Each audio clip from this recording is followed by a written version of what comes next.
My name is Mike Wilson, and until that night I thought my life was pretty good. But what I didn't know was that it was about to become hell. Overnight, everything I loved was taken from me, or threatened to be taken from me. Yet I survived. And over the years I took comfort in one Bible verse. Running is not for the swift, nor battle for the strong, nor food for the wise, nor riches for the brilliant, nor favor for the learned, but time and chance happen to all. I married Jenny Smith 3 months after graduating from college, and we had been married for a little over 7 years when Jenny completely betrayed me. I reviewed every minute of our married life that I could scoop up and found nothing to indicate that my life was about to turn to shit. I was completely blindsided. Jenny and I had met in college. She was very attractive, about 5 foot 6 inches tall, with blonde hair and emerald green eyes.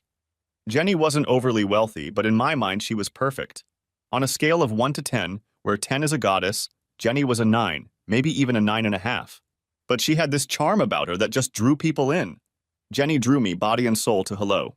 We fit together so well, and our goals seemed to be a perfect match. Or at least the goals that Jenny talked to me about. Anyway, we dated and eventually got married. If Jenny was a 9 or 9.5 with fantastic charm, I was an 8 or 8.5, but I'm more of the strong, silent type. My height is 5'8", my weight is 190 pounds, and my hair is sandy brown. I had a fairly active social life in high school and college, and I've had my share of bedroom adventures. I would never be confused for a sports or movie star. However, I have occasionally been glanced at by women without a date. I won't bore you with the long story of how Jenny and I ended up together. I'll just say that we met in a statistics class in junior high school. Over the next 18 months, we became like two peas in a pod. And just before graduation, I was lucky enough to get a good job, so our future looked very bright. One thing that should have caused me alarm was that Jenny was very reluctant to take me to meet her parents, John and Alma. It wasn't until after the wedding that I realized that Jenny was completely shy of them. In fact, I think I might never have met them if I hadn't insisted on talking to her father before proposing to her. For a day or two, I thought we were on the verge of breaking up. But then Jenny gave in and arranged for us to visit her parents at their house. At this meeting, I learned that Jenny had grown up in a very poor family, and she was very ashamed of that fact. But it seemed to me that these were wonderful people, and Jenny had nothing to be ashamed of. They were warm, compassionate, and very friendly. They didn't have much, but they were always willing to share whatever they had. My father died when I was 14, and my mother died when I was 20. So I grew to love John and Alma Smith as if they were my real parents. They lived in a little house in an old, not the best neighborhood. It was a one-story dwelling of just over 1,000 square feet. It was simple, with 3 bedrooms and 1 bath. They had a decent-sized living room, but a small kitchen. Nevertheless, John made sure the house was in good condition and the lawn was neat and trimmed. Alma, in turn, kept the inside clean. Over the years, it made me sad to see Jenny neglected by her parents. But whenever I brought it up, it caused an argument. So I avoided any mention of John and Alma, but always kept an eye on them. I called them at least once a week, and sometimes I was able to get Jenny to talk to them. But beyond wanting to keep in touch, I listened to see if they needed anything. For example, one day I found out that John's lawnmower had broken down, and he didn't have the money to fix it. So I bought a used lawnmower and told John that I had a new one, and if he knew anyone who could use my old one. I think he knew what I was doing, but accepted the mower gratefully. Like I said, I had a good job that paid well, so I was willing to help if needed. I started out as a staff accountant for a fairly large manufacturing firm with plants in 5 states and 2 foreign countries. I worked in the firm's headquarters, where the accounting department consisted of only 18 people, including me. Despite the small size of the department, we handled all accounting and tax operations for all of the firm's businesses. Even though I was an entry-level accountant, I was paid a high 5-figure salary. But 3 years after I joined the firm, 2 things helped me advance my career. First, John Stanton, our department manager, retired. Second, I passed the CPA exam. At first, they tried to hire a new manager from the outside to replace John. But after the second option failed, I was offered the job. I was promoted to head of the accounting department, and my salary was raised to 6 figures. That made Jenny happy, because now we could afford a bigger house and buy more expensive cars. Shortly after the wedding, Jenny became pregnant and we had twins, a girl and a boy. At first, Jenny was not happy when she found out she was pregnant. She complained bitterly that it was too soon. She wanted to travel and enjoy life first. As for me, I was ecstatic. Fortunately, once the twins, Glenda and Mark, were born, Jenny became a wonderful mother. For the first 5.5 years, she was a stay-at-home mom. But once the kids started kindergarten, Jenny insisted on getting a job. With a degree in English, the only decent paying job she could find was as an administrative assistant at a law firm. When I found out where Jenny would be working, I worried that she might be led astray. I had read many stories of married women having affairs with one or more attorneys while working in law firms. However, this never happened. The attorney she worked for was Clem Flint, one of the original partners, and he was a 55-year-old man with a potbelly. He also had a wife whom he adored and 5 children. Mr. Flint was a devoted Christian, like his partners, and tolerated no fooling around. Our marriage seemed very strong. However, in the 6th year of our marriage, I noticed that Jenny was not in good spirits. I confronted her one day after she lashed out at Glenda for forgetting to put a plate in the sink. "What's going on with you, Jenny?" I said quietly. "You didn't need to snap at her. It was just a plate, for God's sake." Jenny started to cry. "It wasn't a dish. I'm just so depressed because I feel like my life is passing me by and I don't have a chance to live. I feel like I'm just somebody's wife or mommy. There are so many places I want to visit but will probably never see. There are so many nice things we can never afford. My life is shit." I was shocked at the way Jenny described our life together. I thought she was having a midlife crisis or something and suggested we see a counselor. The suggestion was met with hostility. "I'm not crazy, I just want to live a better life." With those words, Jenny left. For weeks on end, the kids and I walked light. But it wasn't all bad. Jenny would lose her temper, and for a few weeks we would become a loving family. But then the disgruntled Jenny would reappear. I was convinced it was just a rough patch, and eventually Jenny would snap out of it for good. And if she didn't, I married her, for better or worse. I loved Jenny with all my heart, and I was sure she loved me. Besides, we had 2 wonderful children, and I knew Jenny loved them. They were great kids, and I spent as much time with them as I could, especially with Jenny's mood swings. I felt sorry for the kids because they didn't understand why Mom was sad and angry at times. So I tried to shield them from it and always told them that no matter how Mom acted, she still loved them to bits. On weekends, I often planned trips around town with Mark and Glenda. Sometimes Jenny would join us, but most often not. The kids loved having their happy mom on trips with us, but were relieved when we left their unhappy mom at home. Things were tense in our house until the 4th of July picnic that my company threw every year. It was a fun time for all the employees, and surprisingly, Jenny even looked forward to it. After that 4th of July picnic, everything in our house was better than usual. Jenny's mood improved dramatically, and our life got back on track. I couldn't have been happier. But then came the New Year's Eve party at my company's office, and my life became a living hell. Jenny and I usually skipped the company New Year's Eve party. Neither of us were big drinkers, and I loved dancing more than Jenny. So for both of us, New Year's Eve was just an excuse to drink copious amounts of alcohol and act silly. We usually took the kids out to dinner, tucked them in for the night, and watched the ball drop, and then climbed into bed and made love to celebrate New Year's Eve. This New Year's Eve was different, as Jenny informed me that for the first time in years she really wanted to go. She attributed this to the fact that we hadn't danced in a while. This struck me as odd because Jenny wasn't that good at dancing. It all seemed strange to me, but if Jenny wanted to go to a party to dance, I happily agreed.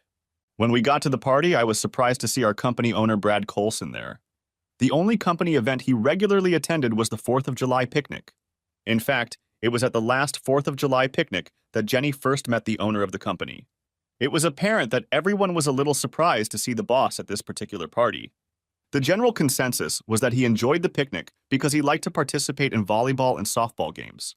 He wasn't a bad athlete, but no one had the guts to tell him he wasn't as good as he thought he was. We have several guys who played baseball in college or junior high, and one woman who went to Ohio State on a full scholarship to play volleyball. Once Jenny was settled in, I headed out to get drinks for us. No sooner had I returned, however, than the music came on and Brad asked my wife to dance. He danced through 3 or 4 songs before returning her to our table. When I suggested that Jenny dance, she said she just wanted to rest. But half an hour later, when Brad showed up, she jumped up and danced 5 songs in a row with him. Eventually, I managed to get 2 dances in with Jenny before she cited fatigue. About 15 minutes before midnight, Brad came back again. Jenny didn't even look in my direction as she took his hand. To put it mildly, I was very angry, but I didn't want to embarrass myself in front of my boss. "I'll talk to Jenny when we get home." I was sitting there pondering when someone said there was 1 minute left until midnight. I looked around for my wife because I wanted the new year to start with a kiss from her. But I was stunned when I saw Brad pull Jenny to him and kiss her on the lips. Anger boiled up inside me, and I headed over to where they were still hugging. I jerked Brad away from my wife and yelled, "Leave my wife alone, you bastard! The room was suddenly deathly quiet as all eyes were on us. No one had ever spoken to Mr. Coulson like that before. I didn't care that he was my boss. He was out of line and I wasn't going to stand for it. I didn't care if he fired me. My heart was racing and I knew my face was turning red. I wasn't a fighter, but if Brad was going to do something nasty to me, I'd be ready to fight him face to face. But he only smirked. "Jenny, I think it's time to go home," I said through clenched teeth. I reached for Jenny's hand, but she yanked it away. "Mike, I'm sorry," Jenny said, taking Brad's hand, "but I'm going with Brad. This is just for tonight. We'll talk tomorrow." I was so stunned I couldn't get a word out. Before I knew it, Brad and Jenny were gone and everyone was staring at me. It was the most humiliating thing I had ever experienced in my life. I left immediately and headed home. The day after DD. When I woke up on New Year's Day, I was suffering from the worst hangover I had ever experienced. The previous night had been too much crying and drinking and too little sleep. I raged against heaven and hell. I plotted and planned my revenge on Brad Coulson. I was convinced he had tricked my wife into leaving with him. I had already rehearsed what I would say to my wife when she came home. And I had no doubt we'd spend a lot of time in counseling. Yes, despite the total disrespect, I wanted Jenny back. I loved her so much. Still, I racked my brain for ways to really mess with Brad, but the only plans I could think of were extremely cruel. And just as quickly as I came up with one of them, I discarded it because I didn't want to go to jail over a piece of shit like Brad Coulson. It took 3 hours, but I was finally able to get my bad headache under control. I called the babysitter and told her I'd be there in a couple hours to pick up Mark and Glenda. Then reality started to seep into my life and I started to get paranoid. What if Jenny decided she wasn't coming back? That suddenly became a real possibility for me. What if she grabbed the kids first? I'd be screwed. So I quickly got dressed and rushed to get the kids before Jenny got the idea. I wanted to start any conversation with Jenny from a position of strength. The kids were happy to see me, but wanted to know where Mom was. It took everything I had not to break down in front of my 2 children. So, taking a deep breath, I lied. I told them that Mom needed to go on a trip. They looked disappointed until I asked if they wanted to go to IHOP for pancakes. While the kids ate, I started making 2 lists, one about how we could get through this and one about how to plan for divorce. When I got home, I was both relieved and disappointed that Jenny wasn't there. I wanted to fix things with my wife, but I was afraid of what I might do or say. Then I saw the answering machine blinking. It was a message from Jenny, who decided that since my emotions were so strong, it would be best if we postponed our conversation for a week. She explained that Brad needed a secretary for a business trip, and she was going to fill in for her. Jenny turned out to be full of crap. The only person who would be filling in for her was Brad. I crumpled up my list of how to get back together and tossed it in the trash. The emotional pain I was feeling at that moment seemed 10 times worse than any physical pain I'd ever experienced in my life. It's impossible to know what it feels like unless you've been betrayed by someone you loved and trusted the most in life. During these days, I realized how a person could go insane and cause horrible bodily harm to those they supposedly loved, thoughtlessly destroy property, and yes, even consider taking their own life. All of these thoughts raced through my brain in an endless stream. Finally, thankfully, I was able to dismiss one of these thoughts. I would never kill myself because I loved my children too much. The thought of devastating them because of a selfish act on my part was repugnant to me. However, other dark images continued to arise, and a new one was added to them. Were Mark and Glenda really my children? I readily agreed when the kids asked if they could play in the backyard. I needed that free time to get myself together and start planning a whole new life. So, while the kids played, I started expanding my list of things I needed to do to protect myself and my kids in the coming shitstorm. The first item on my list was a DNA test. I took a kit when we went to a restaurant. I tried to cover as much information as I could, but realized I was probably missing a lot. So the first thing I did was call a friend who had gone through a divorce and asked him if he would recommend his divorce attorney. He replied that he would not, but would definitely recommend his ex-wife's lawyer. I asked if I could get the name and phone number of this attorney. After a few minutes of searching, he gave me the information I needed.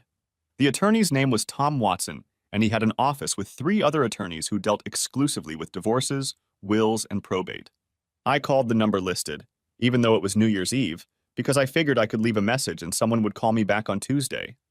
To my surprise, a man picked up the phone. "Tom Watson." I quickly realized I was talking to the lawyer I wanted to hire, and before he could blow me off, I explained my problem. He was probably going to set up a meeting with me until I mentioned that my wife's lover was Brad Coulson. Then he became very interested. He asked if I could come to his office at 9 a.m. on Tuesday morning. I replied that I could if I could find someone to watch my children. Please bring your children with you because they will help you understand what I think you should do. Before you come, I want you to gather all of your financial documents, including bank statements, credit card bills, utility bills, and mortgage payments. I also want you to list everything you and Jenny have spent over $100 on. Don't forget to bring birth certificates, marriage certificates, social security numbers, tax returns for all the years you've been married, and anything else that might be relevant. After gathering everything I thought might be useful, including a copy of the phone message Jenny had left me, I spent the rest of the day playing with the kids. In the evening, as we headed to Joe's Pizza, I stopped to pick up a DNA test. After swabbing the baby's cheeks and my own, I took the kit to the Federal Express office. The DNA test company promised to have the results in 2 days. I was greatly relieved when the test results showed that the babies were mine. The next morning was a bit hectic as I fed and prepared the children. Before heading to my appointment, I called work and told them I would be taking the rest of the week off. Tom Watson's office was larger than I had imagined, and after introductions, Tom led us into a spacious conference room. I took Mark and Glenda to the far end and gave them mini tablets to play their educational games. Tom and I sat at a conference table at the other end of the room. I broke down twice talking about how my wife had left me for my boss on New Year's Eve. I still couldn't believe that she had tossed me away like some one-day trash. Tom turned out to be very understanding and compassionate. He told me that things would get better, but I was in too dark a state to believe it. When I finished telling him about my problems, Tom pulled out a picture and held it out to me across the table. I want to let you know something before you agree to hire me. This is a picture of my cousin Abby Colson. She was once married to Joe Colson, Brad Colson's brother. Joe cheated on my cousin and then left her for someone else. I represented Abby in her divorce, but I got ripped off since Brad paid for his brother's team of lawyers. They swamped me with paperwork and I was too naive to realize what they were doing. I had just passed the bar exam and still thought everyone was playing fair. Abby ended up on the losing end. It took me 5 years, but I finally got the judgment partially reversed. Since that day, I have been working on becoming a better family law attorney. Even though I didn't get Abby what she deserved, my partial victory pissed him off. So while I welcome a rematch with Mr. Colson, I want you to know that Brad will sick his lawyers on you, especially since I represent you. But I promise I'll give you everything I have. That's enough for me, I said firmly. Let's get started. I suddenly felt good that someone was on my side and that I could finally fight back. For the next 3 hours, we went over all the papers I had brought, discussed what I could expect, and finally I was asked what I really wanted out of all this. Of course, I would prefer none of this to happen. But that's impossible, so I want the house, half of the property, an untouched pension, no alimony, and no child support. Perhaps you should temper your expectations, Tom said solemnly. But I'll fight to get all that for you. Do you want full custody? I shook my head, then clarified. If Jenny doesn't want kids, then I definitely want them. But I know she loves them and would probably fight for full custody. It seems to me that joint custody would be fair. Well, to be honest, I'm out of here, Tom said glumly. You need to prepare yourself for the fact that she's likely to get primary custody. Given Mr. Colson's wealth and the likelihood that he intends to marry your wife after the divorce, she may become a stay-at-home mother. Unless you plan to remarry and can prove that your wife is a stay-at-home mom, I think the best you can hope for is liberal visitation rights. But knowing what a jerk Colson is, they'll probably fight for that too. That really sucks, I said with venom. I didn't do anything wrong, but I'll be the one who ends up on the losing end. As for your kids, that's probably a fair assessment. However, the upside is that if your wife marries Brad, you won't have to pay child support. But the downside is that you will still have to pay alimony. I'll gladly pay child support just to see the kids. At the final meeting, Tom was talking to Mark and Glenda, and I wasn't in the room. I don't know what exactly they talked about, but Tom looked pleased when he came out with the kids. You must be some kind of father, Tom said as he took me aside, because your kids love you so much. Unfortunately, they seem to love their mother too. But not as much as they love you. I left Tom Watson's office feeling better financially, but very worried about how much time I would be allowed to spend with my children. Tom told me that he would draft a divorce and a petition for temporary custody of the children for me. We planned to serve it on my wife shortly after she returned from her business trip. 8 days after DD Day. Jenny called in the morning and asked if we could talk. I replied that yes, and arranged for the kids to be somewhere else. Everything seemed to be going just as Tom had predicted. I was no longer under any illusions about Jenny wanting to reconcile. Although it was tearing me apart, it was impossible to put the genie back in the bottle. Our marriage was over, and Jenny took up a trade. I wasn't surprised when she rang the bell. Tom had told me to expect something like that. Nevertheless, I made her wait and rang the bell 2 more times. When I finally opened the door, it cost me a lot of labor to contain my emotions. I didn't say a word, just turned around and went into the kitchen to get a beer. When I sat down at the table, Jenny asked where the kids were, and I almost snapped. Instead, I calmly said, "So now you're worried about them?" "I guess I deserved it," she quickly tried to reassure me. "But I truly believed that our meeting would have been very ugly and dangerous after I left you on New Year's Eve. I apologize for that. We didn't originally plan for me to leave you that night. I was going to tell you on New Year's Eve, but Brad didn't want to wait any longer. Besides, the trip came up because Brad was having problems at one of the plants. He convinced me it would be better to let you cool off. And Brad was absolutely right. I wasn't sure at first, but after that trip I realized he was my soulmate. Isn't it amazing that your soulmate turned out to be super rich?" Sarcasm came through in my voice. "I assume you're here to talk about our divorce. So let's get to it so you can stop wasting my time. I have something much more important to do than talk to you. I need to take a shit." Anger flashed in Jenny's eyes. "You don't have to be rude and insulting. I don't care what you think." Jenny was furious. She wasn't used to people talking to her the way I was. "I don't have to sit here and take insults." "Then leave," I said, getting up and heading for the backyard. I didn't really want Jenny to leave. However, given my state of mind, that would have been the best thing to do. But apparently my attitude was making her nervous, and she lost her fervor. "No, I think we need to get this conversation over with." Then she rummaged through her purse, pulled out an envelope, and held it out across the table. I opened it and started reading. Tom was right again. The terms Jenny offered were quite generous until I got to the last paragraph. At that point, I almost threw myself across the table to rip Jenny's throat out. I threw the papers in her face. "You can tell Brad Colson to take this proposal and shove it up his ass. I will never consent to him adopting my children. And to offer me $100,000 to consent is just despicable. Mike, Brad and I can offer the kids a much better life than you can." "Screw you, Jenny! And to hell with your shithead hubby!" "Mike, it'll be better for the kids," she began, ignoring my insults. "I'll stay home and they'll have the opportunity to attend better schools. They'll live in a better house and be able to travel. Those are things you can't provide. But if it helps, Brad is willing to pay you $250,000 to allow the adoption. Jenny, not only are you a total slut, but you're also an idiot. What part of screw yourself and screw your soulmate don't you understand? I'm sure Brad will increase his offer to $500,000, Jenny said quickly. That's probably more money than you'll ever have in your life. We were barely making ends meet on your salary. And don't forget that Brad is your employer, and your job could disappear in an instant. Even if he offered $100 million, I wouldn't take it." I was on the verge of doing something stupid, and I had to calm down. I wanted to throw Jenny out the front door, but that would ruin Tom's well-thought-out plan. I glanced at the clock and then turned back to Jenny. "I've had time to reflect on our marriage, and I've realized it's not pretty. You may think you have a golden kitty, but you don't. We had a pretty good marriage for a while, but for the last year you've been a shitty wife, a shitty mom, and a shitty person in general. We weren't just making ends meet, but you were always spending more than you needed to because you have to have the best of everything. I don't need Brad's crumbs. And if Brad plans to fire me, I'll have to go to the EEOC. Right now, the court has given me custody of the children because of your abandonment of them." "I didn't give up my children," she said angrily. Then the front doorbell rang. "It's for you," I said with a smile as I headed for the door. As I opened the door, I saw a sheriff's deputy standing there.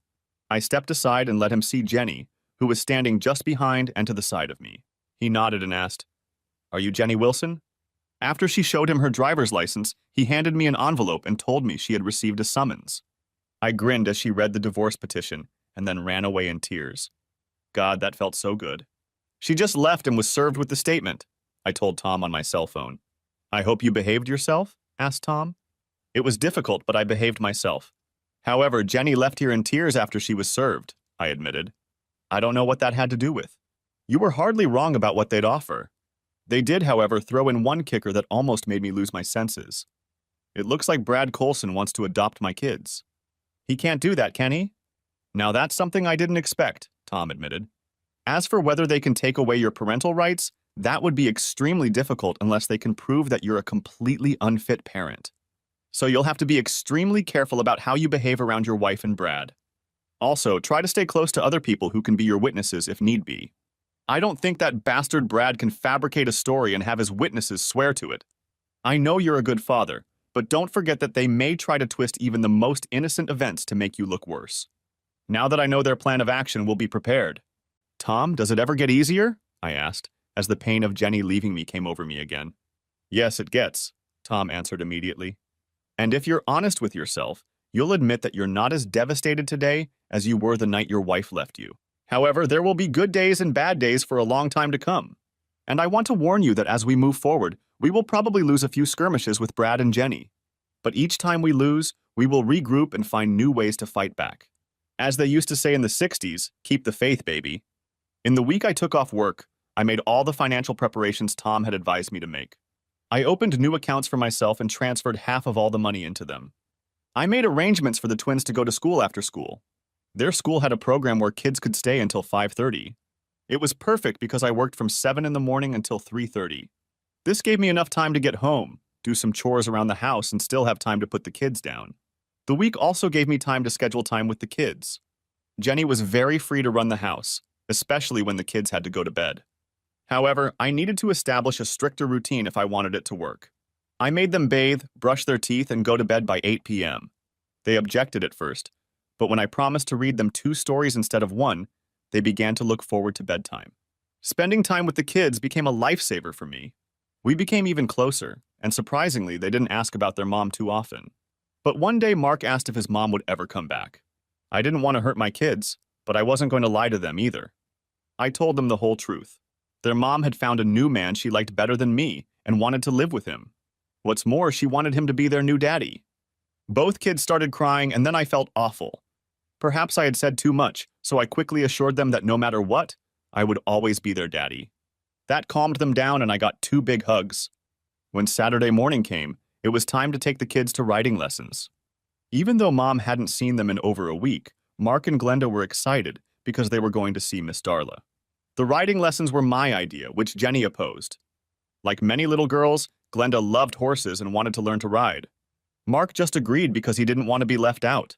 However, Mark quickly became a much better rider than his sister. Darla Lamson owned a horse farm that also offered riding lessons. She was an excellent riding instructor, and the children adored her. She was a cheerful soul, with a beautiful face but 10 or 15 pounds overweight. However, she had a warm smile and an infectious laugh.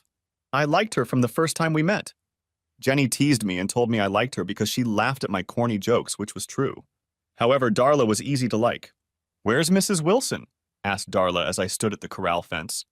"Mrs. Wilson and I are getting a divorce," I answered honestly. "I'm sorry," Darla said quickly. "I didn't mean to intrude." "No, it's okay," I said to reassure her. "It's just the way it is. I just hope we can keep the kids in these riding lessons. I have the kids now, but my lawyer says the court will probably give her primary custody and me visitation rights. I'm going to fight for joint custody, but things aren't looking too good." "Why?" "Well, once the divorce is finalized, Jenny will marry her rich lover. Then she'll stay home and I'll have to hire babysitters. And the best part is that I work for that wife-stealing shithead Brad.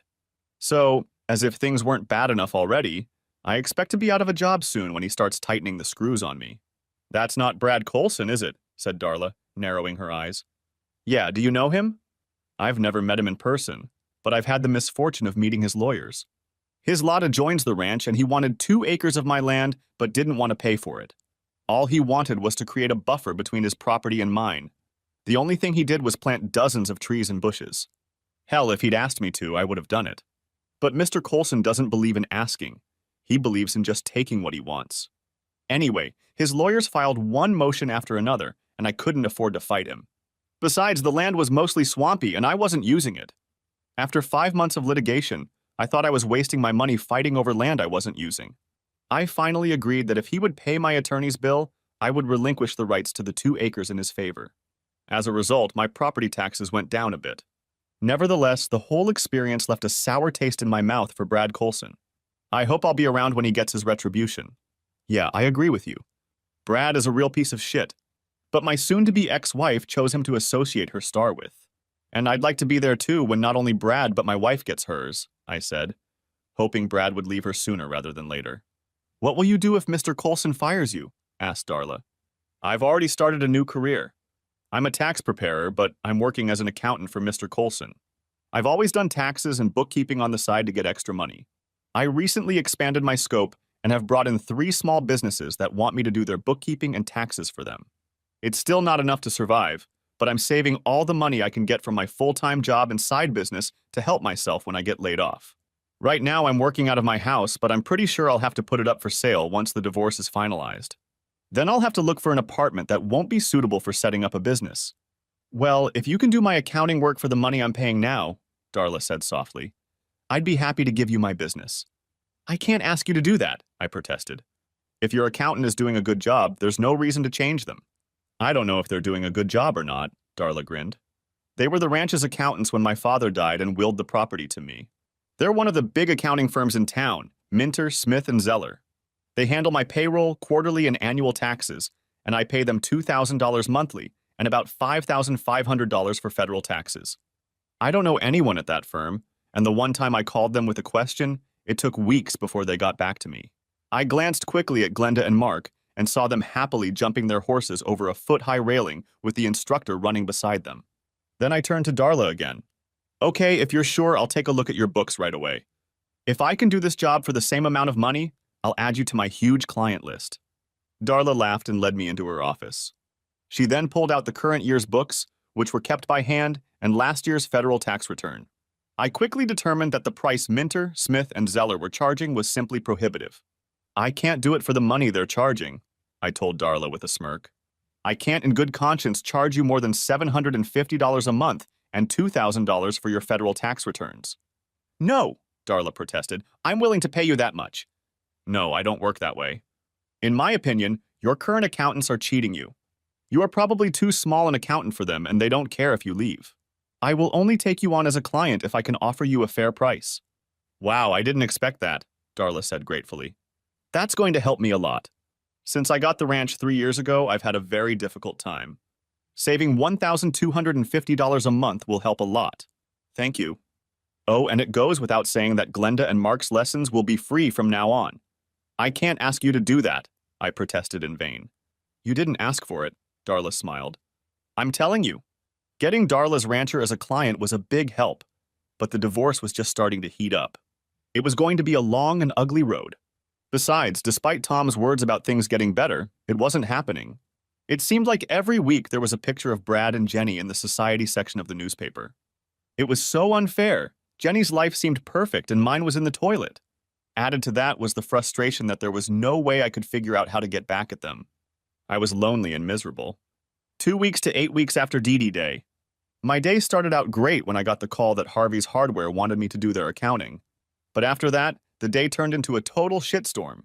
When I got to work, I was informed that I was fired. I wasn't surprised and was even relieved. It was extremely awkward after the New Year's Eve party. Although no one said anything to my face, it seemed like conversation suddenly stopped when I walked into the room. Still, losing my job was depressing. Brad was still pulling all the strings. Tom was already preparing paperwork to file a wrongful termination suit with the EEOC. He told me, however, that it would be a long, hard fight that could take years. But Tom sent out a press release about my battle with Brad, which I heard made my former boss none too angry. The day took a turn for the worse when Tom called me a few hours later to inform me that a judge had signed an order for joint custody of Jenny as of that evening. I was devastated until Tom explained that it wasn't that bad. The kids would stay in the house, but Jenny could live there too. Realizing how inconvenient that would be, she decided not to exercise that right. Instead, she picked up the kids every day after school and had me pick them up in the evenings. It was a nightmare for me. Every night I had to keep an eye on Jenny and Brad as I picked up Glenda and Mark. And Jenny usually made sure I could see how happy she was. She would hug Brad, kiss him, or say something affectionate.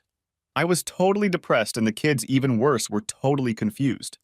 I didn't think things could get any worse, but I was wrong. As soon as Jenny got joint custody, her attorney started filing motions to change the primary residence to Brad's house. The basis of their motion was that I was denying Jenny visitation. They also claimed that I was trying to turn the children against her. Upon learning of this, Tom immediately filed a complaint with the court, claiming that I had never denied Jenny visitation rights. Moreover, he suggested that the judge interview the children when they talked to their mother in the evenings. The children always asked the question, "When are you coming to visit us, Mommy?" Fortunately, the judge decided that the children would stay where they were for now. However, he made no mention of the charges against me.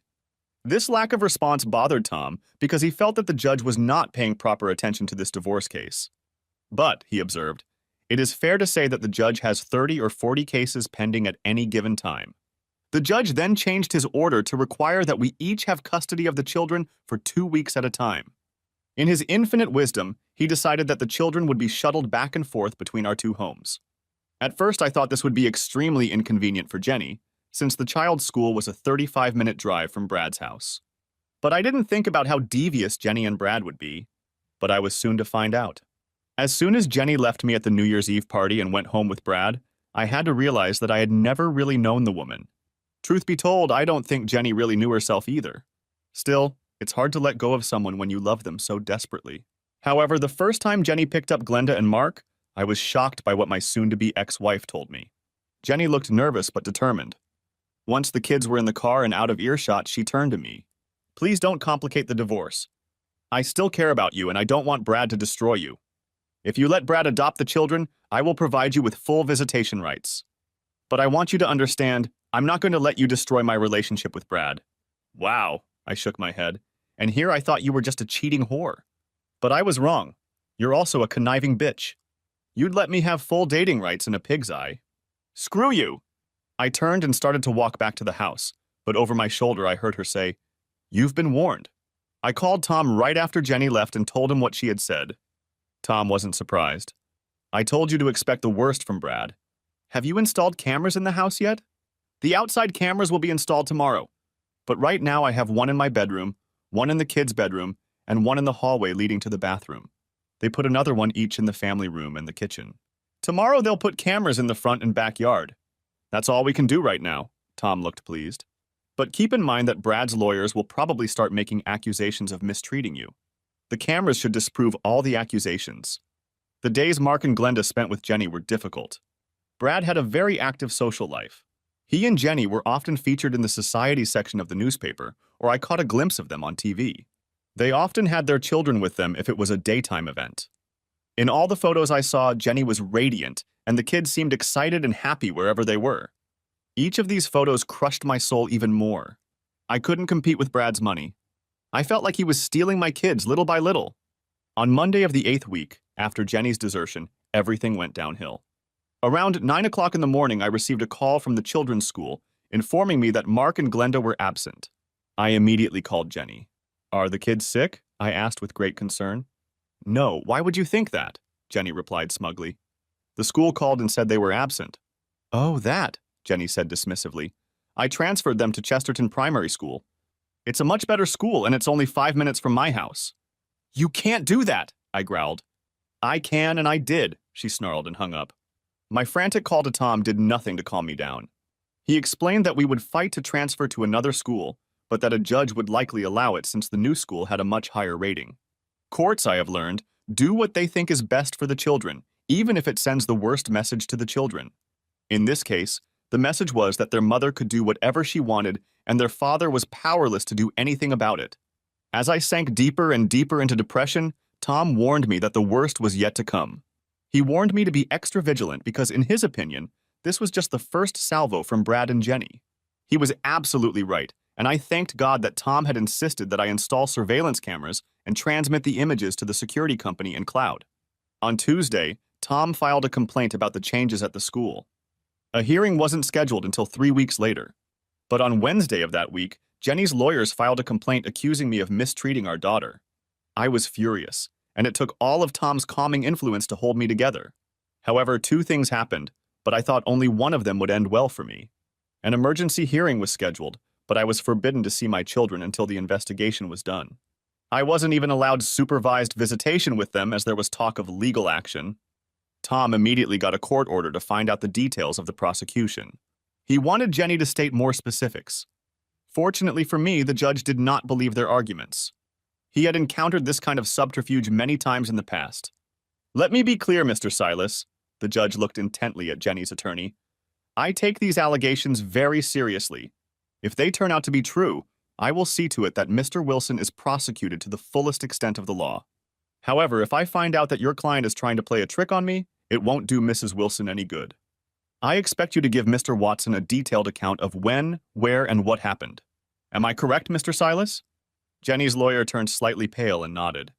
I also noticed that the smile that Jenny had on her face was suddenly gone. The next day, Mr. Silas emailed the charges, but there were no specifics. I was furious that they were still playing games and trying to ruin my life.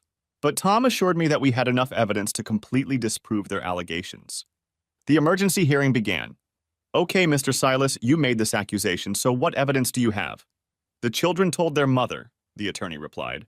And given the seriousness of the situation, we took immediate action to protect them. Mr.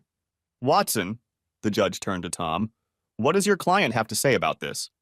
Your Honor, both my client and I maintain that the accusation is a complete lie, and when we prove it, we will ask the court to impose sanctions on Mrs. Watson. If Your Honor will allow, I would like to play a series of videos provided by Able Security. At my suggestion, Mr. Wilson installed cameras inside and outside his home because he was afraid that this particular outrageous accusation would be made. Mr. Silas immediately rose to his feet. Your Honor, this is highly irregular and questionable at best. How do we know these videotapes aren't doctored? The judge sighed in annoyance. Obviously, Mr. Silas, you are not familiar with the security system Mr. Wilson has installed in his home. The video recorded in Mr. Wilson's house goes directly into the Able security system. From there, it is stored on the security company's server for 1 year. If my memory serves me correctly, the video is also stored in the cloud. You can only get the video from the server or the cloud with the passwords of 2 employees of the company. It is a secure system and I trust it. When the videos were finished, the judge made sure that nothing happened at the time Jenny indicated. The judge was not pleased. After talking to the kids for about 20 minutes, the judge and my kids walked out. They were sent back to the hallway to wait with the babysitter Jenny had brought with her. After talking to the kids, I decided to leave it as a misunderstanding. But be warned, Mrs. Wilson. If it happens again, I won't look down on you. Your Honor, Mr. Silas rose to his feet. While we're here, perhaps you'll rule on the change of school? Yes, that would be appropriate, the judge said slowly.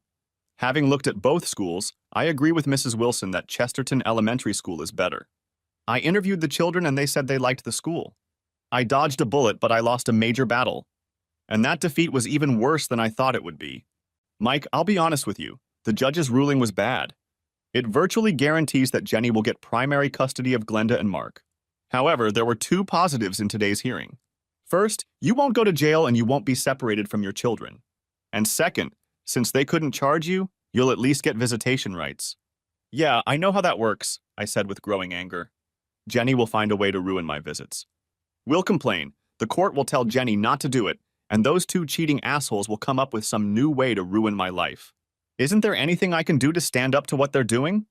Tom shook his head slowly. Unless you move to the Chesterton School District and get married, I don't see the judge going the other way. That Saturday, the kids were at my house and I took them to riding lessons. I usually enjoyed watching them ride and occasionally talking to Darla. Today, however, I was as down on myself as I could possibly be. My life was a mess. Not only had my wife left me and I'd lost my job, but as far as I could tell, her life was perfect, and mine had turned to shit. And she was going to take my kids away from me. It was so unfair. She cheats and I get punished. Hey, Mike, Darla said, taking a seat next to me on the bench. You look really depressed. It can't be that bad, can it? I explained to Darla that when the divorce from Jenny was final, the kids probably wouldn't be coming to class anymore. I told her that in order to get joint custody, I would have to move to the Chesterton School District and get married. And I had no prospects for marriage, and there was no way I could afford to move to Marion County. No offense, Mike, but your wife is a class of bitch, Darla said. She's been treating me like dirt ever since she signed your kids up. When she showed up and started harassing me, I was going to tell her to get her bitch ass somewhere far away. But then I saw the look on Glenda's face and I couldn't do it. I grinned sadly. No offense taken. I agree with you. We sat in silence for a few moments, and then Darla straightened up. Hey, I have an idea. My house and half of this lot are in Marion County and the Chesterton School District. Why don't you move here and we'll tell everyone we're married? Then you'll be on equal footing with your wife. I stared at Darla for a few minutes with an amused expression on my face, but then I started thinking about her proposal. The more I thought about it, the more I thought it might work. So I asked Darla to accompany me to my next meeting with Tom to explain the plan to him. He immediately rejected the offer. Mike, I realize you're desperate, but a sham marriage won't work. You'll have to produce a marriage certificate. And when they realize you're cheating them, they can give Jenny sole custody. I was bitterly disappointed, but Darla persisted. What if we do get married? What? We can't do that, I said immediately. No, hear me out, Darla demanded. Suppose we announce that we're engaged, and when you get divorced, we get married at the courthouse. In the meantime, can you move into my house? I have 3 bedrooms, so I can sleep in mine and you can sleep in one of the others. There's even a den out front. You could run your accounting business there. You could pay me a token amount of rent and sell your house. What do you say? Tom shifted his gaze from Darla to me and then back to Darla. I was encouraged that he didn't immediately say no. However, he had his doubts. Okay, on the face of it, what you are proposing is not necessarily illegal. However, you will have to perform a real marriage ceremony. In addition, there are other things to consider. We'll have to draw up an agreement that spells out Mike's financial contributions to the house. I would insist on a prenuptial agreement that spells out what assets each of you will keep when you decide to separate. And if you divorce in less than a year, I think Brad and Jenny can prove that it was a dishonorable marriage. I'd suggest at least 18 months. I'll settle for all of that, Darla said immediately. My head was spinning and I wasn't sure it was the right thing to do. Now that I think about it, I'm not sure. Darla, this is very taxing on you. Anything I can do to mess with Brad is all I can do, she said with a smile. From 8 weeks to 18 months after DD Day. After we had signed all the papers Tom had prepared, Darla seemed to be absolutely thrilled with the whole thing. I figured she must hate Brad as much as I did. The gist of everything we agreed to was that we would be married for at least 18 months and could divorce at any time after that. The division of property was clearly agreed upon, and we each kept what we had before the marriage and everything we earned during the 18 months. I paid rent to live in Darla's house, but the prenuptial agreement listed that as my share of the household expenses. The next day, Darla and I went to the county courthouse and applied for a marriage license. We each had blood tests taken and then waited for the final custody hearing. Tom filed for joint custody and Jenny's attorney filed for sole custody. While Darla and I kept our marriage plans a secret, Jenny and Brad announced them to the world. Photos of their wedding details have appeared in the society papers. Apparently, over 500 people would be in attendance. Not surprisingly, I wasn't going to be one of them. On the day of the final hearing, a knot the size of a ball tied in my stomach.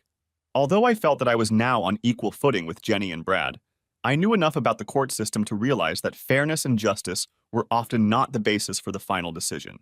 Jenny's attorney, Mr. Silas, began by detailing my shortcomings. Mr. Wilson is currently unemployed and struggles to pay his bills. He does not live in the Chesterton School District where Glenda and Mark Wilson now attend school. In addition, we remain concerned about Mr. Wilson's mental state. Objection! Tom shouted, jumping to his feet. The judge gave Mr. Silas a hard look, motioning for Tom to sit down. Mr. Silas, do you have evidence that Mr. Wilson's state of mind is a danger to children? Not really, Your Honor, Mr. Silas replied crushingly. Then don't! The judge snapped back. Briefly, Mr. Silas picked up smoothly. Jenny Wilson and Brad Coulson plan to marry shortly after Mrs. Wilson's divorce is finalized. Mr. Coulson's home is in the Chesterton School District, and he has considerable means. Mrs. Wilson will be a stay-at-home mother. Therefore, we believe that sole custody of the children is in Mrs. Wilson's best interest. After Mr. Silas had taken his seat, Tom rose. I would like to correct some misrepresentations that Mr. Silas has presented at this hearing. First of all, Mr. Wilson has no problem paying his bills. I am presenting his financial statement to prove that Mr. Wilson has enough money to pay his bills and take care of his children. However, if Mr. Wilson had financial difficulties, it would be because Mr. Coulson unfairly fired him. We have filed a lawsuit against Mr. Coulson's parent company with the EEOC. We expect a very favorable settlement when the case is finalized. In addition, Mr. Wilson has started his own accounting firm. I have attached the financial statements for this business, and you will see that it is profitable and growing. In addition, Mr. Wilson is engaged to Darla Lamson and now lives in her home in the Chesterton School District. They plan to marry as soon as the divorce is finalized. Therefore, we respectfully request that Mr. Wilson be awarded either primary or at least joint custody. As Tom took his seat, I glanced at Jenny. She had a stunned expression on her face. Brad's face was red with anger, and Mr. Silas's face read irritation. It gave me the best feeling I'd had in weeks. We had clearly blindsided them. I'd like to talk to the kids for a while before I make a ruling, the judge said, turning to the bailiff. The knot in my stomach had doubled in size and was now doing somersaults. The judge talked to the kids for about 20 minutes, and when they came out, they looked confused and unsure. But then they saw me and waved. I smiled and waved back, which made them both smile. They stopped and hugged their mother before walking out of the courtroom.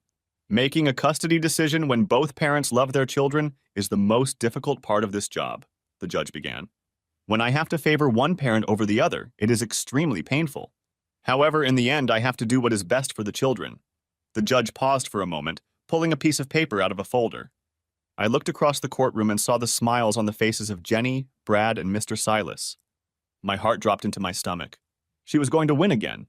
As I said, I have to act in the best interest of the children, the judge began again. In this case, I had to consider that both parents could provide for the children, allow them to go to the same school, and have the same marital status. The deciding factor was what the children wanted.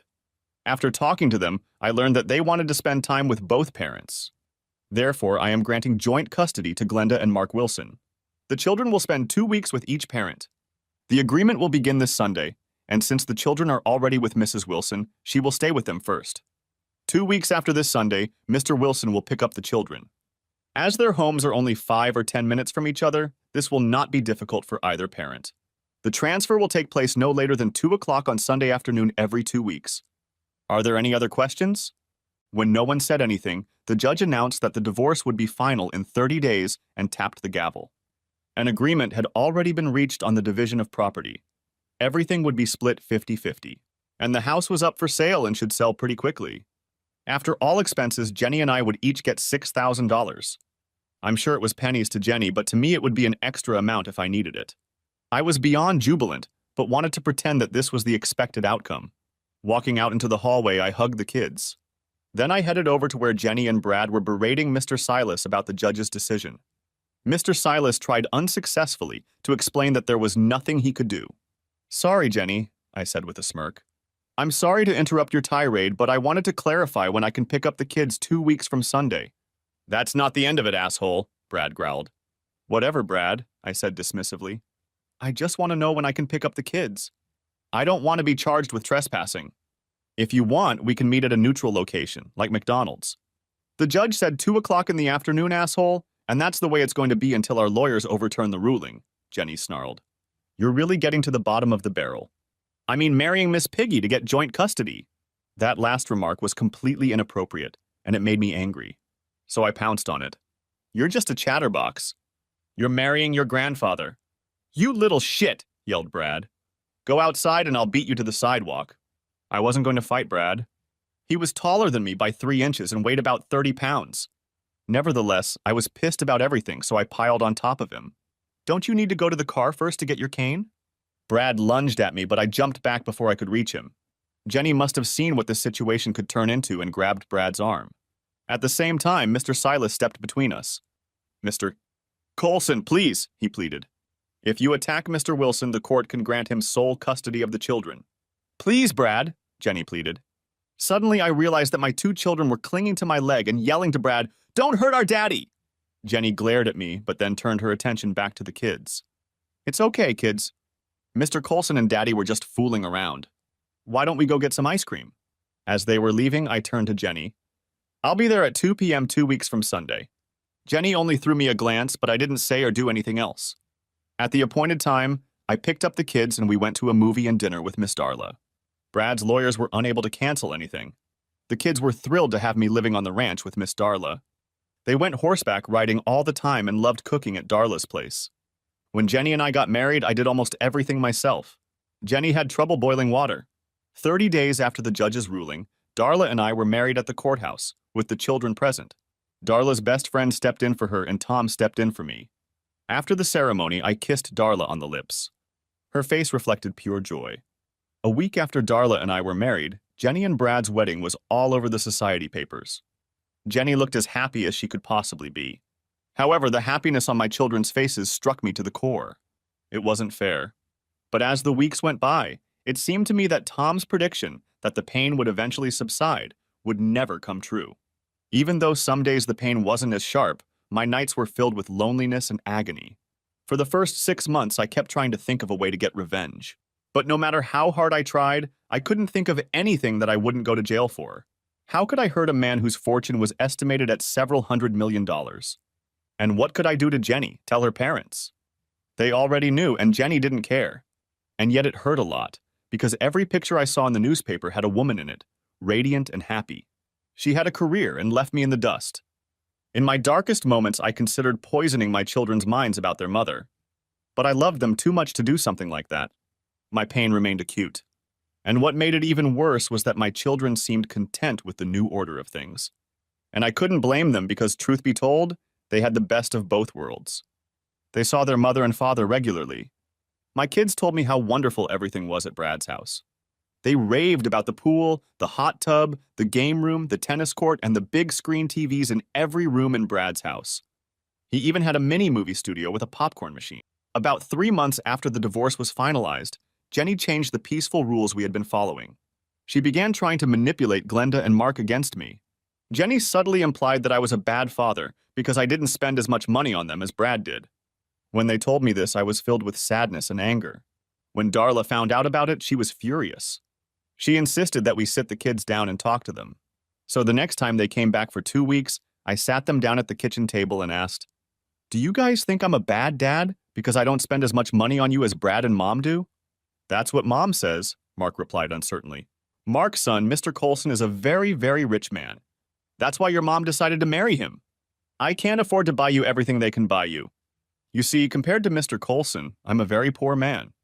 All I can do is love you boys and tell you that if all these presents are important to you, I won't make you come to the ranch anymore." Glenda began to cry. "No, Daddy, I don't want to be with Mommy all the time. I want to be with you too." "Me neither," Mark said, and tears came to his eyes. I don't know what the kids said to Jenny when they got back to her, but it pissed her off and she rushed over to the ranch. "Why the hell are Mark and Glenda mad at me for picking on their poor daddy?" She snapped at me when I opened the door. I wasn't going to get into an altercation with her, so I just said, "Back off, Jenny!" Then I slammed the door in her face. That was just the beginning. Jenny began planning special trips for the kids over the next 2 weeks. The first was a trip to Disneyland. Of course, they wanted to go and begged me until I gave in. Jenny started doing it every 3rd month or so, and it was really frustrating for me. It was Darla who gave me the idea on how to get out of the situation with Jenny. The next time they came to me wanting to go to New York, I told them it was okay. We would just switch weeks. When Jenny said no, the kids were upset with her, not me. Point in favor of the good guys. It was a very stressful and depressing time in my life. Luckily for me, I had great support. Darla was always there to pick me up when I started to give up. But I also had 2 other allies, John and Alma Smith. Yes, Jenny's parents became my staunch allies. When Jenny married Brad, she didn't even invite her own parents to the wedding. She was embarrassed of them and didn't want her parents to ruin her special day. When I found out about it, I invited them to the ranch the same day as the wedding for a barbecue. Darla insisted that John and Alma stay the weekend. We had a great time with them, and I learned that John had been a soldier in Vietnam. He was wounded 3 times but survived the war. He came home partially disabled, which limited his ability to work. It wasn't that he couldn't do the job, but employers looked at his 3 missing fingers and the scars on his face and decided he would be a liability. I was so impressed when Alma told me that he was awarded 3 Purple Hearts, a Bronze Star, and a Silver Star. This man was a true hero, and Jenny was embarrassed by him? I think it was at that point that my feelings for Jenny began to fade. From then on, we usually invited them over at least 1 weekend when the kids were with me. Jenny refused to invite her parents to her new home or visit them in hers. The way Jenny treated her parents broke my heart. At least Mark and Glenda got to know their grandparents through visits to the ranch. And here's another thing I learned. John grew up on a cattle ranch. Before Vietnam, he was a real cowboy. And John even convinced me to start learning to ride. It opened up a whole different world for me in dealing with kids. As the months went by, I read many books on divorce and co-parenting. One piece of advice I stumbled upon proved to be very valuable. The author suggested that instead of buying the kids things, gift them with experiences. And Darla was imaginative in coming up with things to do. We visited all the local attractions, went hiking, bowling, and even played miniature golf many times. Darla even partnered with a local charity league to put on a mini rodeo. And to make it even more fun for the kids, she involved them in the planning. Glenda and Mark were excited to see their first rodeo, especially when they learned they would be leading the parade through town. However, Jenny tried to sabotage the rodeo by offering to take the kids to Disneyland in California. But Mark and Glenda flatly refused their mother. They didn't want to miss their first rodeo ever. And it was so successful that it has been an annual event ever since. During the first year after the divorce, Jenny continued to try to win the child's affection. She never stopped making snide remarks about me. From time to time, she convinced the kids to give up a few days with me to do something with her and Brad. And yet, even though I felt bad every time the kids chose to spend time with their mother over me, I never put them on notice. And every night they were with me, I continued to read 2 books before bed. Of course, as they got older, I had to read the books chapter by chapter, and I read a few chapters each night. This continued until 5th grade. Even though we didn't sleep together, living with Darla was very pleasant. She was fun to be with, for her disposition was always cheerful and kind. And by working in her den, I was able to grow my accounting business. At the end of the first year, I was earning about 70% of the salary I had earned working for Brad. Nevertheless, even a year after the divorce, Jenny was still trying to surpass me in the eyes of the child. By this time, however, Brad realized that I would never let him adopt my children. After realizing this, he began to lose interest in them. He was still kind and friendly with them, but they were just other people's kids. Brad began to monopolize more and more of Jenny's time. Brad wanted Jenny with him when he went overseas. If she had 2 weeks to have the kids, they traveled with them. At first, I was against Glenda and Mark leaving the country. I had heard horror stories of spouses kidnapping children and fleeing to a country where there was no extradition. Jenny continued to insist that I allow the children to go on their first trip abroad. Darla convinced me that even though Brad was a creep, he couldn't afford the scandal that kidnapping my children would cause. In the end, I agreed. Glenda and Mark were thrilled with the trip and talked about it for days. Several more trips followed, during which the children traveled abroad with their mother. One day, Brad's trip had to be extended, and I figured Jenny would just leave the kids with her. But instead, she called me and put the kids on a flight home where I met them at the airport. The first anniversary of the divorce passed unnoticed by me. It wasn't until Tom called me one day to see how I was doing that I realized my wedding anniversary had passed, and I hadn't even mentioned it to Darla. And in that moment, I had to admit that Tom was right. Almost all the pain, loneliness, and anger was gone. Every now and then there was some pain, but for the most part, Jenny was just an unpleasant memory. However, I felt very guilty for not getting Darla anything for our anniversary. I realized it wasn't a real marriage, but Darla was so supportive, so I gave her flowers and took her out to dinner. I didn't give it much thought, but Darla was radiant for days afterward. However, closer to 18 months, Darla seemed to become moody. She was never unpleasant, but I could see that she was upset. I decided I had already exhausted my resource and began looking for a new place to live. Even though custody wasn't much of a problem these days, I wasn't going to take any chances. I searched for a long time until I found a townhouse to rent. It had 3 bedrooms and 2 baths. It also had a 1-car garage. But most importantly, it was located in the Chesterton School District. I really didn't want to move. I loved living on the ranch, and running my business from my room was perfect. Plus, I really enjoyed Darla's company. Until the last few weeks, she was always happy and cheerful. On my advice, Darla expanded the ranch. She purchased 200 more acres of mostly rocky hills. The trails on these hills were especially enjoyed by those who didn't want to just ride in the corral. It was a great place for groups to get away for a weekend of riding, sleeping, and outdoor cooking. It was a favorite spot for corporations hosting team-building weekends. I then convinced Darla to start offering summer camps for kids. They became hugely popular, and Darla had to hire additional people to run them. Darla then built a dozen cabins for adults who wanted to work on a real horse ranch. I helped organize the financing for this project. The business that was barely supporting Darla's life was now bringing her almost $200,000 a year after taxes. My business had grown so large that I used a den and a utility room. I had a secretary and bookkeeper working for me. My income was about 70% more than I made working for Brad. I had completely forgotten about it, but eventually Brad's company negotiated a settlement of the wrongful termination lawsuit. Tom thought I should expect more, but I wanted to get it over with. They paid me $250,000. Although Tom was entitled to a third, I gave him half. The other half I set aside to buy a new place to live and set up an office. The night before the 18th month, I announced my intentions while the children were with their mother. Darla, I want to thank you from the bottom of my heart, I began, as sadness descended on me. You saved me when I thought I was going to lose Mark and Glenda. I know it was very hard, but it was a lifesaver for me. Our contract expires tomorrow, so I found a place to rent temporarily until I buy a house. And hopefully it won't be a big deal if I keep using the den for another month, since I haven't signed a lease for office space yet. Hopefully by next week it will be ready. I don't know what reaction I was expecting, perhaps relief, but I didn't expect what I got. Darla burst into tears and ran off to her bedroom. I was stunned and didn't know what to do. I tried knocking on her door, but Darla didn't answer. When I went to bed that night, I was overcome with deep anxiety. Even though Darla and I were married, we had never had intimacy. There was no doubt that I cared for her and cared deeply. She was everything Jenny wasn't. But the entire time I lived in her house, I was afraid of offending her, so I kept my distance. Except for the occasional hug or kiss on the cheek, we went our separate ways. I talked to her in the mornings.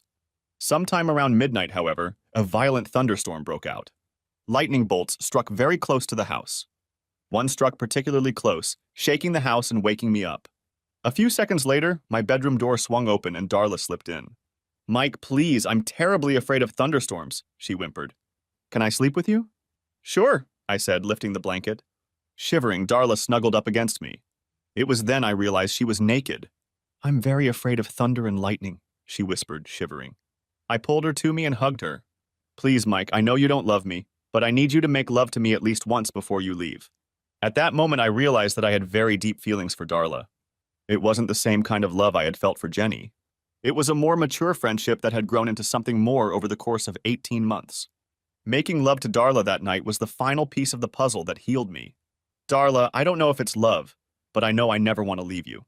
At first, I thought we were just friends, but month after month, my feelings for you grew.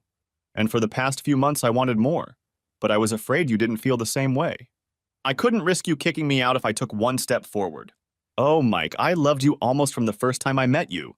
However, you were married to Jenny, and I knew you were madly in love with her. When she left you and we came up with the plan to pretend to be married, I thought I had a chance. But today, when you told me you were leaving, I was devastated. I love you so much. I'll be a good wife to you. Please give me a chance. I'll only leave if you kick me out."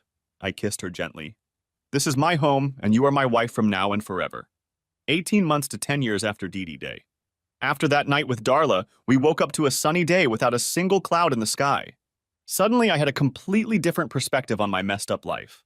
I had been through a horrible betrayal, but I had come out of it in a much better situation than I had ever imagined. The pain, anger, and loneliness had been banished. I could now think about Jenny without feeling something clenching my heart. I had finally achieved an opposite love for my ex-wife. Now I didn't care about her.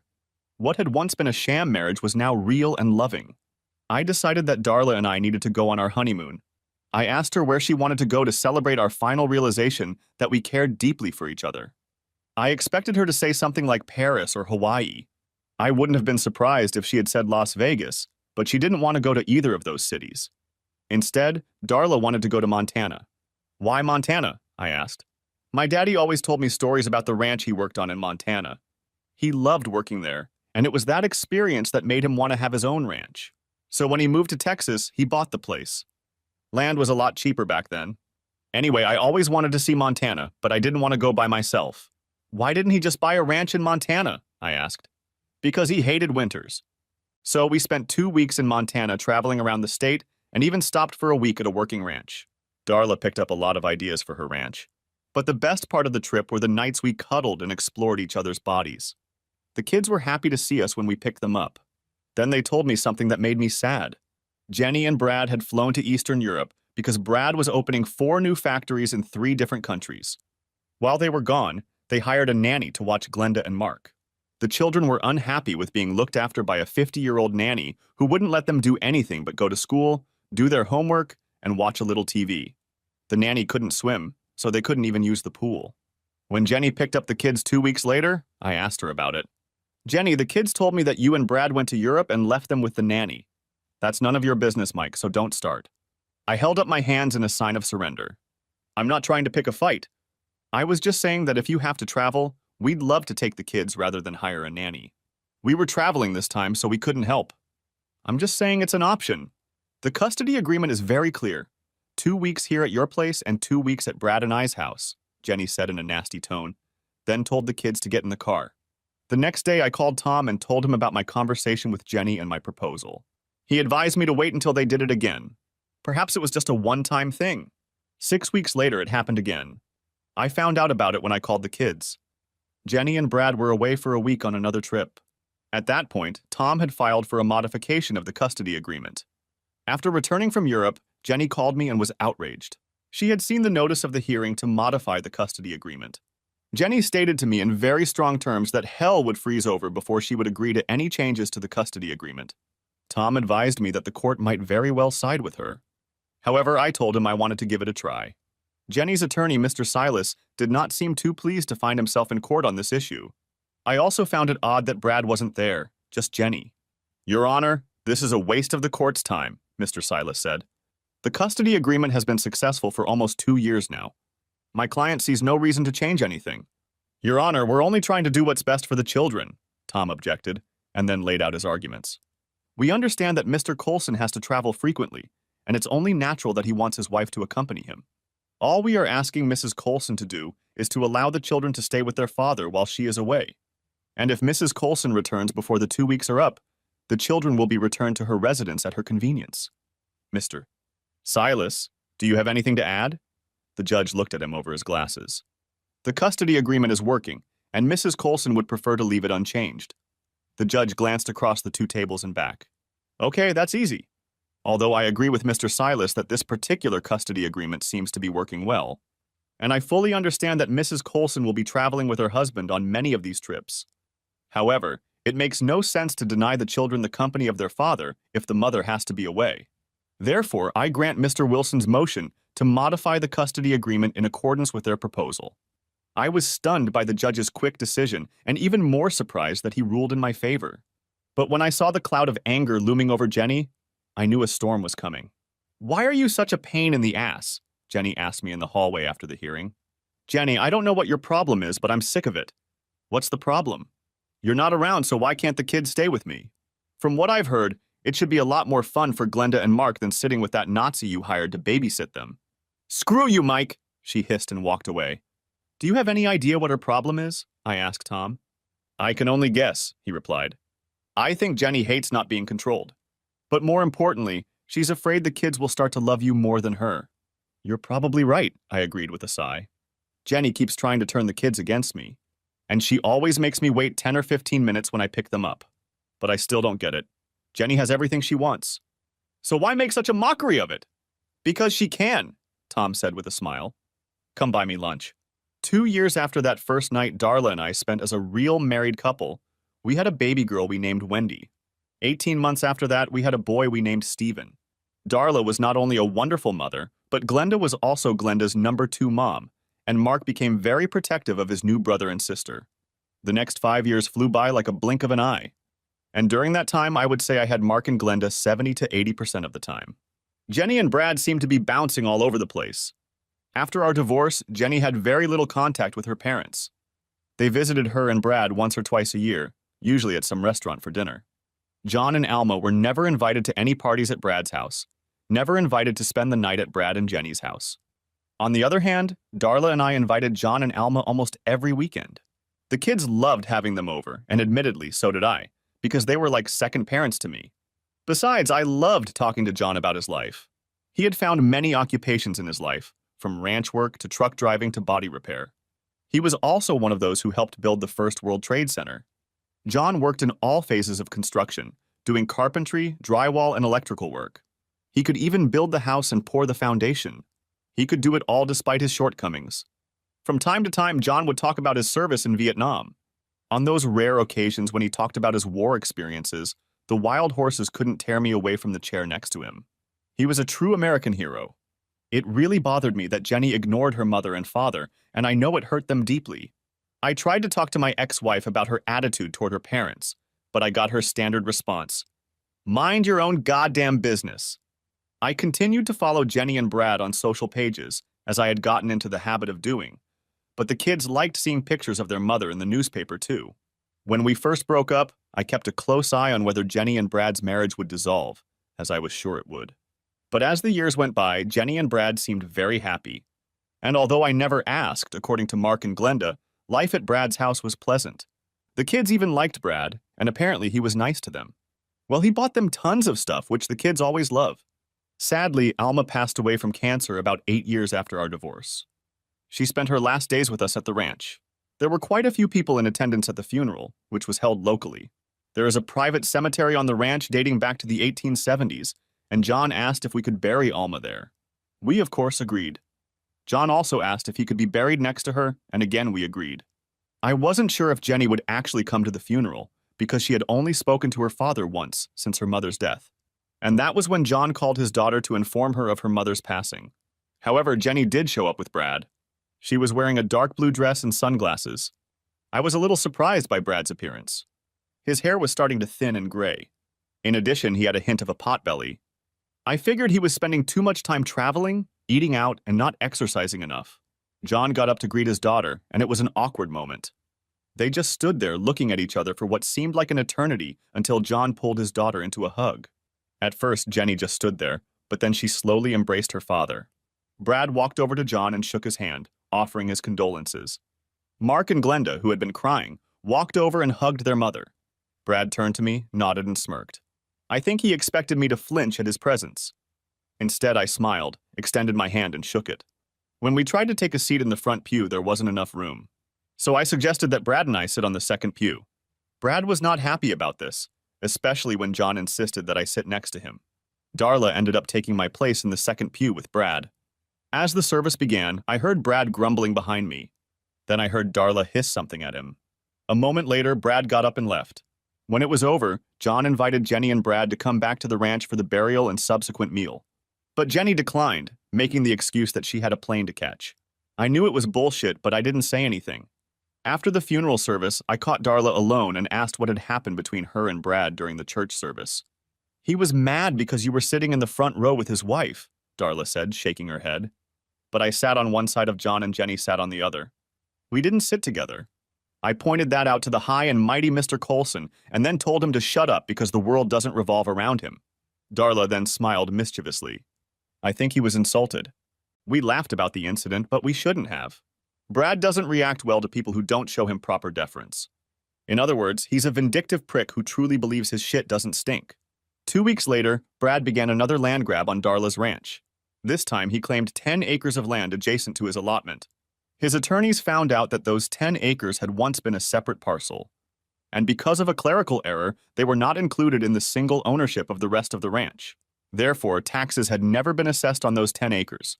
Brad had his accountants calculate what the taxes on those 10 acres should have been, and paid the county that amount. His attorneys then demanded a tax return. Darla was upset by this demand, even though the 10 acres were a mixture of swampy and rocky land. Darla asked me if she should just sign the deed, since the land wasn't worth that much. Absolutely not, I immediately replied. Brad is being a bully and trying to put you in your place for insulting him. You didn't have the money to fight him last time. It's time to shove him up your ass and end the relationship. His claims are phony. As I predicted, the court sided with Darla. They said it was the county's fault that the taxes on the 10 acres weren't collected. Furthermore, it was the county's responsibility to first notify the current owner and give him an opportunity to pay the delinquent bill. And to top it all off, the court limited the tax payment period to 5 years. After that, I didn't see Brad in person for a long time. I saw him and Jenny on social media pages from time to time.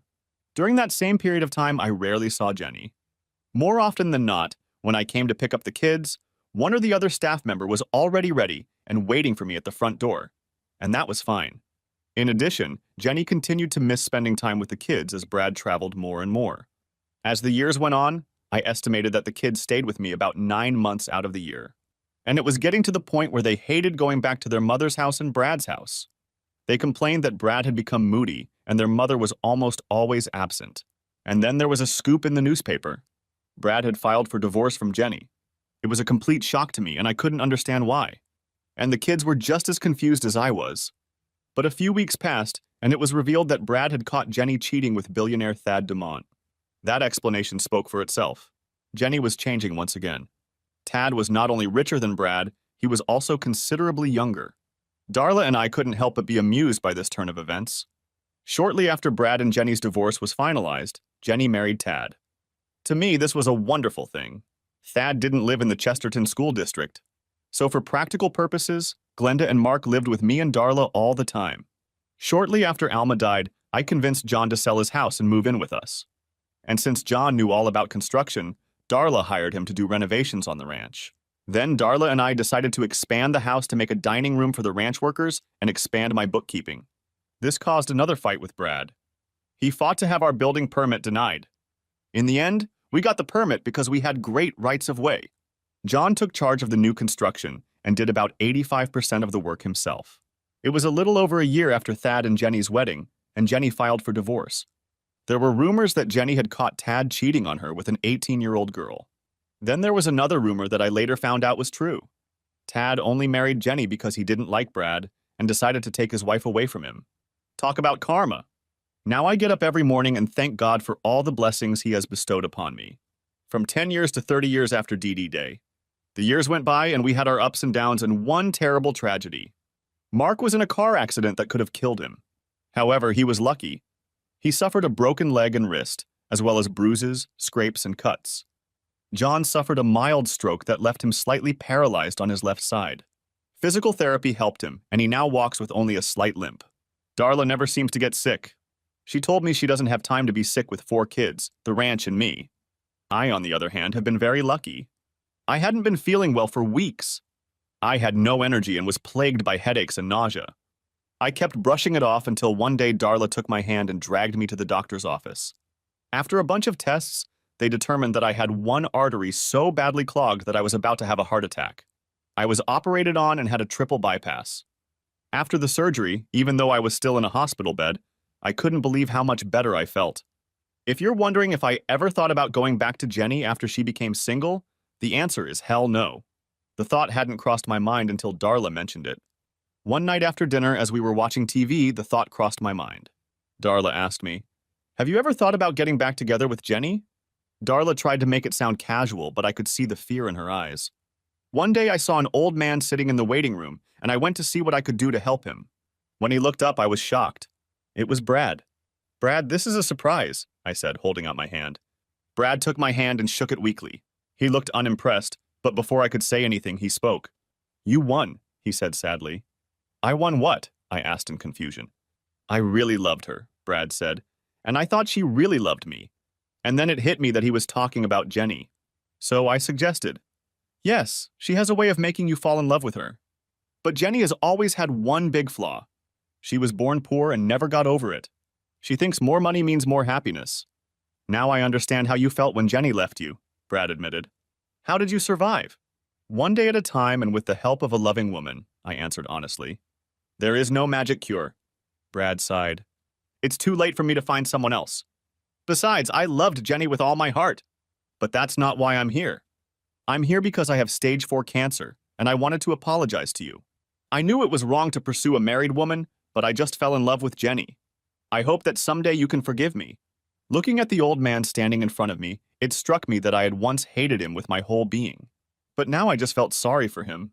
"Brad, there was a time when I hated you," I admitted. "But that time is long gone. And if you want my forgiveness, you'll get it." He smiled sadly again, thanked me, and left. He died 5 months later. Darla and I attended the service. I was surprised at how few people showed up. However, Jenny was among those in attendance. She was very upset about Brad's passing and even more upset with me. "You had to come and gloat, didn't you?" Jenny pounced on me. "You couldn't let me bury him in peace. You wanted everyone to see that you'd won." I was furious. "You're a hypocrite. You left him for someone with a lot of money, and now you're crying crocodile tears over his death. Brad apologized to me months ago, and I accepted his apology. Have you ever apologized to Brad for setting him up?" I didn't wait for an answer. I took Darla's hand and we left. The drive home was quiet for a while, but then Darla turned to me and asked, "Who pooped in your crispy crumbs this morning?" I couldn't help myself and burst into laughter. Darla always had a way of making me laugh. When Brad's will became public, I was surprised. Oh, he left most of his fortune to charity and his alma mater. But he also left $2 million to Jenny. Jenny, who had received from 2 wealthy husbands and this latest inheritance, was doing just fine. She bought an apartment near the ranch and tried to reconnect with her children. However, the children did not want to go to their mother. Since it was designed for middle-aged single people, they complained that there was nothing for them to do there. But I told them that their mother was making an effort, and they should too. In the end, the distance proved to be too great. Eventually, Jenny gave up and found a new boyfriend. From then on, Jenny changed boyfriends like people change socks. The kids seemed happy that they didn't have to spend time at their mother's house. And if they were happy, I was happy. I was very proud of our kids. Mark graduated from Georgia Institute of Technology with a degree in engineering. He works and lives in Austin. He married a lovely girl from Ohio, Cindy Stubbins, whom he met at GT. She is also an engineer and they work at the same firm. They have two beautiful daughters and Cindy works from home. Glenda attended Texas A&M University to become a veterinarian. After graduation, Glenda moved home and worked for local veterinarian Sam Turner for several years. She then separated and opened her own practice. About a year later, a young veterinarian named Todd Amberson bought out Sam's practice. I guess it was inevitable, but Glenda and Todd ended up merging the two practices and merged their lives when they married. They have two boys and a little girl, and I swear my grandchildren spend more time at the ranch than they do in their own home. Not only do Darla and I love having them around, but Jenny's dad probably spends more time with the kids than anyone else. They just adore him. My daughter Alma graduated from the University of Texas with a teaching degree. She now teaches third grade at Chesterton Elementary School. She married her college boyfriend Jerry, who teaches at Marion Middle School. He's a chemistry teacher. In 3 months, give or take a few days, they are expecting their first child. I couldn't be happier because I adore grandchildren. They are better than your own children. I'm kidding, but grandchildren have a lot to say. You can spoil them to your heart's content, and when they get cranky and fussy, you give them back. Mark married a beautiful girl he met while on vacation in England. No, she wasn't English. She was just another American on vacation. Her name is Sally. She's 5 feet tall, with long, dark black hair and violet eyes. I tease her by saying she's a mini Elizabeth Taylor. They have 3 children, 2 boys and a girl, and we just found out she's pregnant with a 4th. It amazes me that Sally has no problem carrying these children, being as small as she is. The years continued to rush by, and before I knew it, Darla and I celebrated our 30th wedding anniversary. For the past few years, I have rarely seen Jenny. The kids have occasional contact with their mother, but they rarely see her. From what they tell me, time has begun to catch up with their mom, as it has with all of us. She's no longer the hot commodity she used to be, and apparently she hasn't had a boyfriend in years. Jenny called her dad once every 2 months or so. He was approaching 90, but he still moved around fine and was still as alert as a glass.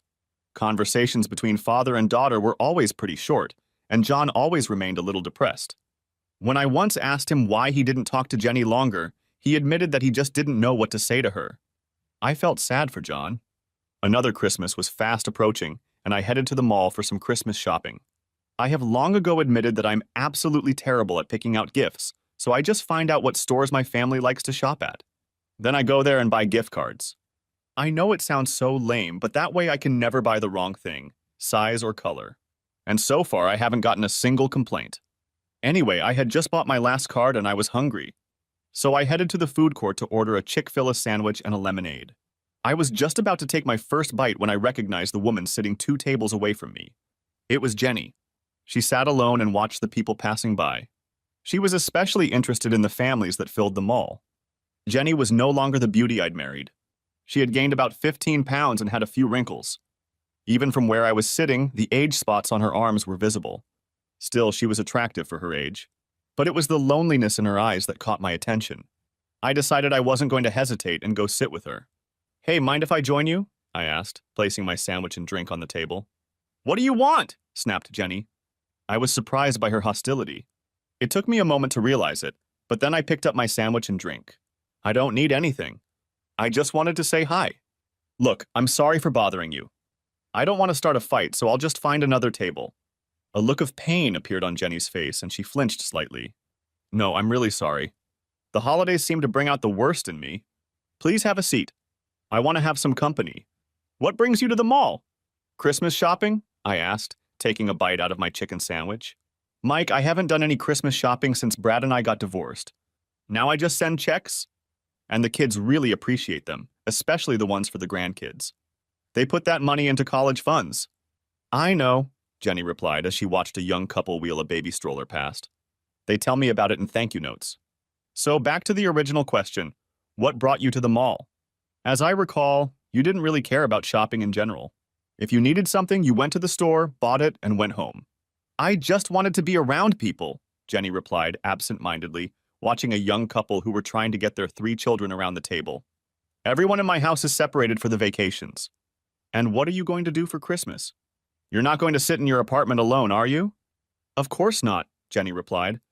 "I have reservations at Chez Francesca, and then I plan to watch the new movie with Tom Hanks." "No, you're not going to do that," I said, finishing my sandwich. "You're coming to the ranch for Christmas. Your kids and grandkids will be there. And your dad's going to be there, too. It'll be fun. I can't do that, Jenny protested. I'll be an inconvenience to everyone. Nonsense, I said, picking up my trash. It's settled that you're coming. Then, as I was leaving, I looked back and said, if you want to see the grandchildren open their presents, you'd better be there by 7 in the morning. But come whenever you want. Dinner will be served at 3. Darla wasn't too pleased when I told her Jenny could come for Christmas. Why did you invite her? She asked with jealousy and uncertainty flashing in her eyes. I quickly pulled my wife into a hug and kissed her. Is it my wife who's jealous? Stop it, Mike. I'm serious. Darla's eyes were blazing now. She's going to make everyone feel awkward. That's what Jenny said when she tried to get out of it. But I couldn't let her spend the day alone in my apartment. What's up with Jenny? Asked John, entering the room. I invited Jenny to join us for Christmas, I said to the man I considered my second father. And she said she was coming? John's eyes lit up, and I could see that Darla had noticed it too. Not exactly, I explained. Jenny tried to excuse herself because she felt it would make everyone uncomfortable, but I didn't take no for an answer. Whether she comes or not is still up to her. The light of happiness in John's eyes faded, but it was quickly replaced by a look of hope. On Christmas Day, Jenny didn't come to watch the grandchildren open presents, nor did she show up for dinner at 3 o'clock. By then, I had already realized she wasn't coming, and apparently John thought the same. He looked downcast and sat quietly by himself. I felt sorry for him, and eventually sent my youngest granddaughter Christy, who was 4 years old, to him to play her game. As I knew he would, he was soon sitting on the floor playing Candyland. Around 5:30, I was surprised to hear the front doorbell ring. Opening the door, I was surprised to find Jenny. She was dressed as if she was going out to dinner. Hi, I said kindly. I was beginning to lose hope for you. I still think it might be a mistake, she said with uncertainty in her eyes. No, not at all, I assured her. You missed dinner, but we're going to serve dessert pretty soon. But if you want to eat something, I can heat up a plate of leftovers for you. No, dessert sounds lovely, Jenny said as I walked her inside. Hey guys and gals, I addressed everyone in the family room. Look who I found. Jenny's here for dessert. The grandkids pounced on her with the whole pack. They were picking teams for some game, and they all wanted Jenny to be on their team. Mark and Glenda came over and hugged and kissed their mom and wished her a Merry Christmas. In fact, all the kids hugged her. However, to my surprise, Darla also hugged and kissed Jenny. The evening went very pleasantly. Jenny was very nervous at first and seemed to weigh everything she was told.